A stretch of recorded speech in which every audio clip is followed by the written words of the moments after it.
Hey there guys, welcome back for another Warhammer 40,000 Imperium Wednesday. This week we are reviewing the issue 19 of the Imperium collection. And with this issue we get our final Munitorum armoured container with the barrels and the crates. So exactly the same sprue as the last two we've had. Where you've got the container itself across these 6 pieces, and then 2 barrels, another 2 barrel, 1 barrel, sorry, another barrel, and a third barrel, and then the 4 individual crates with the storm bolters, I think they are, or heavy bolters. I think they're storm bolters, but the the bolters that go on the top of the containers. So obviously nothing new there. But do check the link in the corner on how I paint this one. This week's one is going to be painted in a nice clean version, with edge highlighting. The previous two I've done in a grim dark style to fit my Death Guard army. Mine went blank there, to fit my Death Guard army. But I figured this week we'll show you how to paint it in a nice clean blue or red, something along those lines. So yeah, check that out guys. Right, so this week's issue we get 8 miniatures. I love how they say that. You got 4 crates, 3 barrels in a container. It's 8, but yeah. New terrain models, learn about the Reclusium, and use grenades in a new playthrough. Ooh, we get to learn grenades. Awesome. So, am I speaking today, guys? Right, Manufactorum Battle Zone, Smogfield Industrial Centres. The Imperium relies upon its industrial worlds and the Manufactorums to produce or to provide the arms and goods that supply its armies and citizens. For this reason, many of these planets have found themselves targeted by the Emperor's foes and turned into the sites of brutal battles. So we got obviously a little bit on the different Manufactorum stuff within. You got the armored containers that we get, the cargo trains, the Imperial shipping transport vessel, an administrative servo skull, and then some galvanic servo haulers crane. And we can actually buy these, the cranes and stuff. They do them in a Games Workshop, do them in a set. So if you'd like to have a Manufactorum Battle Zone, then obviously there's a few extras that we can buy towards that. And we've got a battle record on the Megaria, the refinery moon. A little confusing what that's for, but obviously it's going to be explained, so make sure you guys have a read through that. Then we got sector battles. So play through A19 3 times. Each battle will be fought over one of the locations below. Record the Space Marine and Necron victories. The army who wins the most victories secures the sector. So we've got the 3 sectors here, and then you just write in here which one won, and the location D6 chart will be, so you roll a D6, and obviously wherever that is where you get the location. Name the 3 key locations within your Manufactorum sector. Roll on the chart above or come up with your own locations. So you can roll on this chart and then you write the names in here. And then on here you would cross out the loser, leaving the winner. I'm assuming that's how they're wanting it. And then exciting battles within that. So they're giving a little bit of a campaign feel. I miss the days of, I think it was 4th edition that they introduced campaigns, and they had huge running campaigns, and you could come up with your own campaigns where you fought on different planets, and within different planets within a sector and stuff, and have your armies advance, and you'd keep it on this big poster and sheets and stat tracking and stuff. And I think now they've done it, obviously changed it all, and it's now Crusade. is kind of equivalent to it. But if you guys remember the campaign style gameplay back in the early editions, then let me know down in the comments. Be nice to see how many of you guys are older players. So then we've got Space Marine Reclusium. A chapter's Reclusium is a hallowed place. Reverent silence is broken only by the chanting of chaplains, the administering of rites, and the soft footsteps of robed serfs. Shrines line its walls, filled with relics from the Brotherhood's glorious history. And it's quite a shame we don't get a chaplain, an apothecary, or a tech marine within this collection. It would have been nice to have one of them. Obviously we got the librarian, so we've got that. But I would have liked to have had a chaplain, or more really an apothecary. I've got a chaplain, but an apothecary or a tech marine. We haven't got too many vehicles, so I can understand why there's no tech marine. But because we've got a lot more troops, I think an apothecary would have been better. But never mind.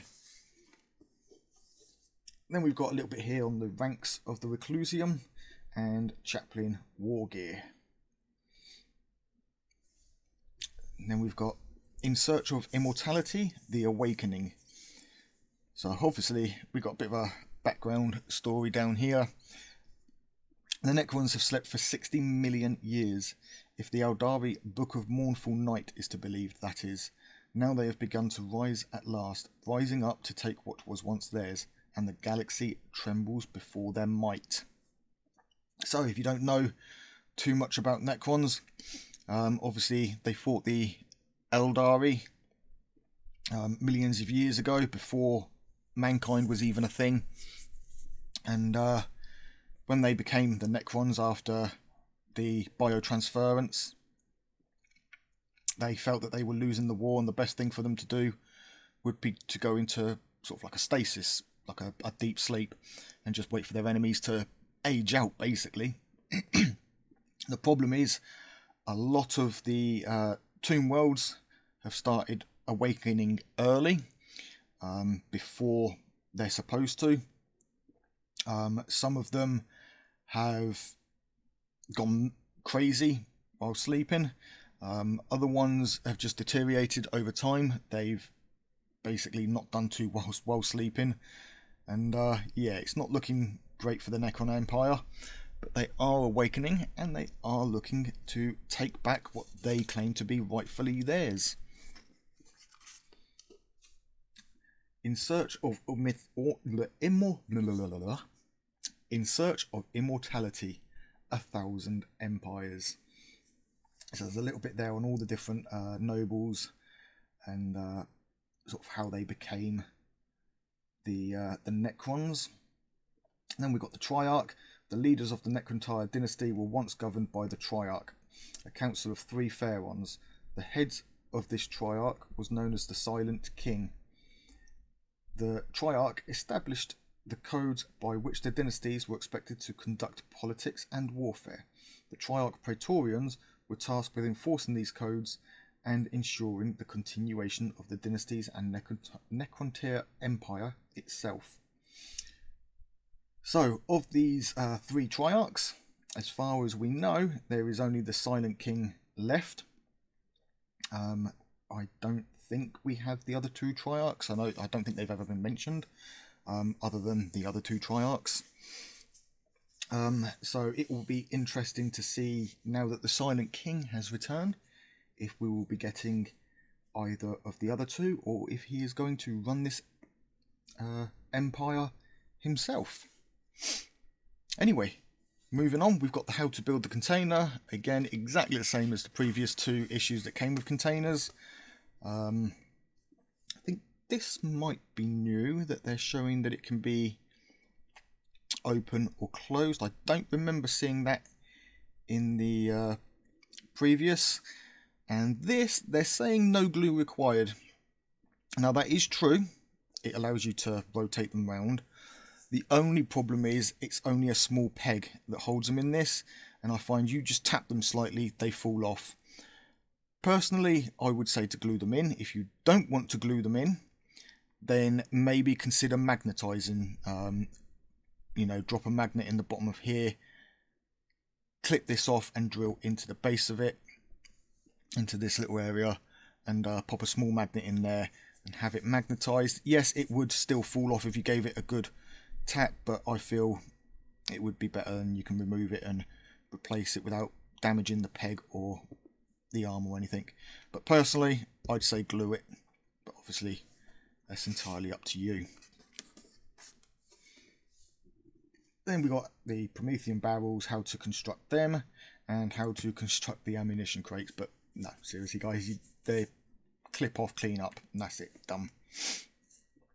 It's a shame that this thing doesn't clip together. I think the rhinos, I don't know if they still do it, but the older rhinos used to do it. This would have a small bar come out either end, and when you put this together either side, it would have a hole in the ends, and you'd be able to pop it down, and basically it would make a hinge. It's a shame they didn't do that with this, but yeah, you can just glue it down or leave it off. Then we got obviously how to paint them, and you can check the link in the corner on how I'm painting mine in a cleaner look. Probably very similar to this.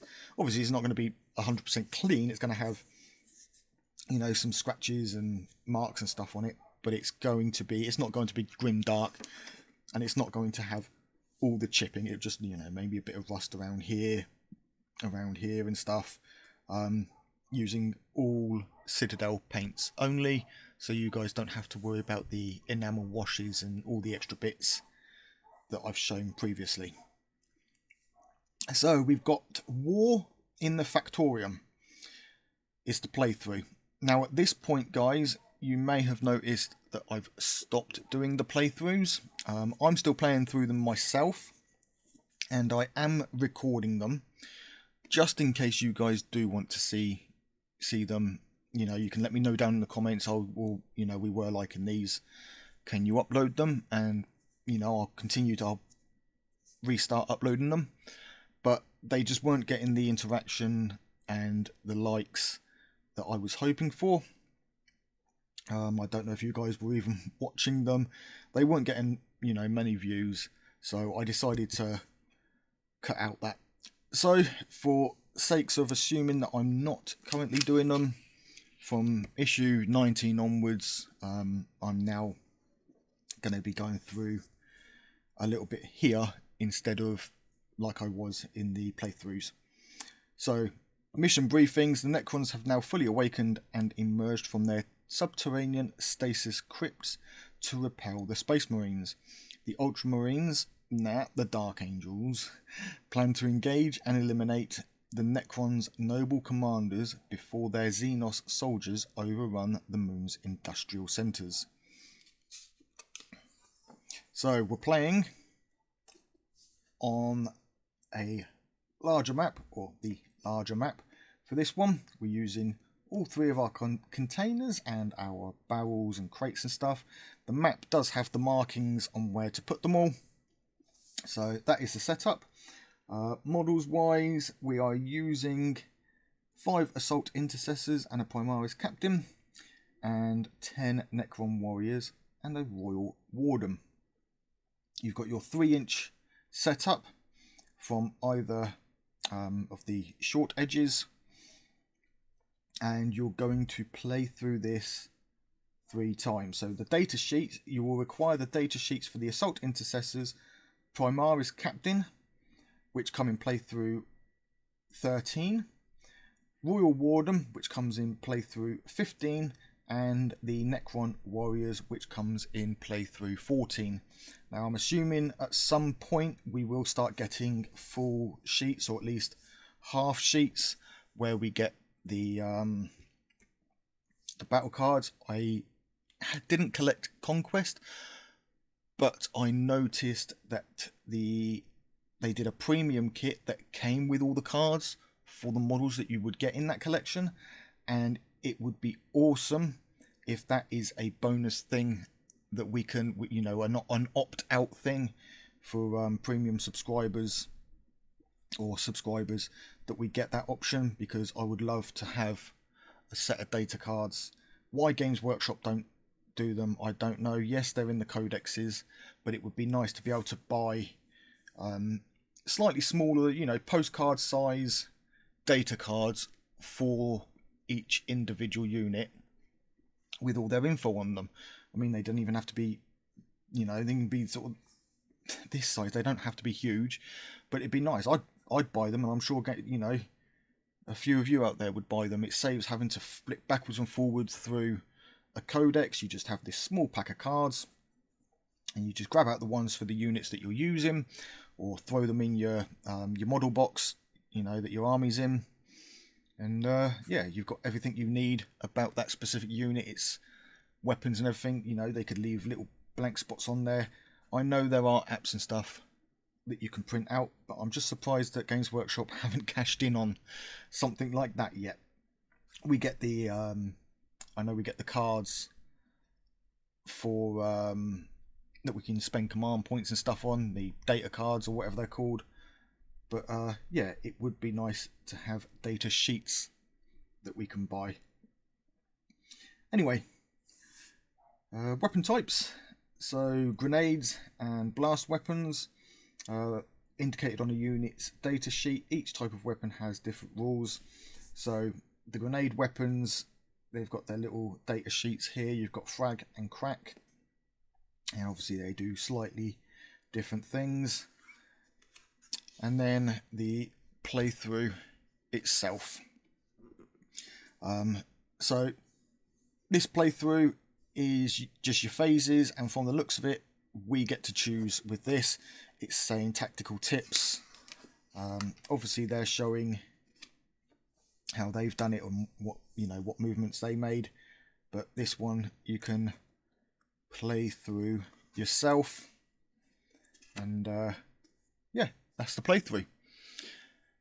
Then on the back cover here, on the inside of the cover, we've got a brief look, or a small look, at the upcoming issues for the next 20 or so issues. So we get a new mat. That, I believe, comes with issue 21. It was supposed to come with, I think it was supposed to come with this issue, possibly, maybe the issue before. I know that Hatchet did say that they didn't have the battle mat in the correct issue and that they'd put it in other ones. But yeah, so we get a new battle mat. We're going to be starting to get the buildings and the pipe works with the first of the whatever these big generator things were called, I cannot remember. And then from the looks of it, we're actually going to be getting a lot of the AdMech stuff.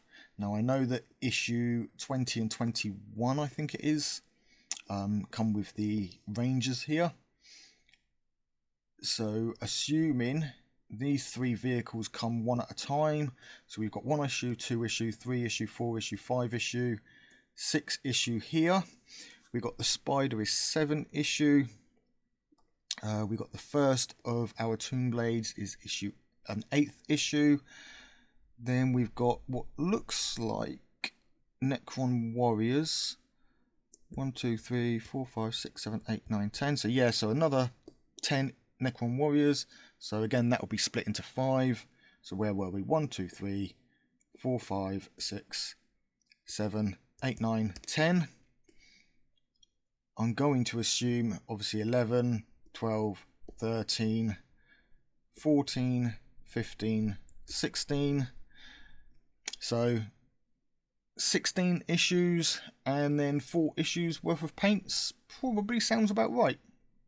The only other difference would be if they were to include all 3 of these guys in one issue.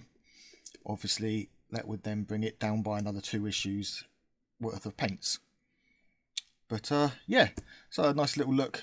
We're getting pretty much all of the AdMech stuff across this next 20 issues.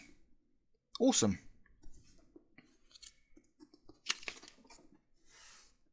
So issue 20.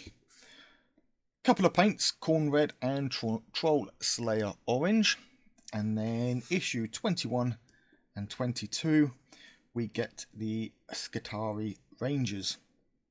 Now, these Rangers, I believe, do have an alternate build. I cannot remember the name of them, but there are some PDF files that you can find online, and I believe you can contact Games Workshop and let them know that you have the models but you've lost the build instructions, and they actually send you over a PDF for it.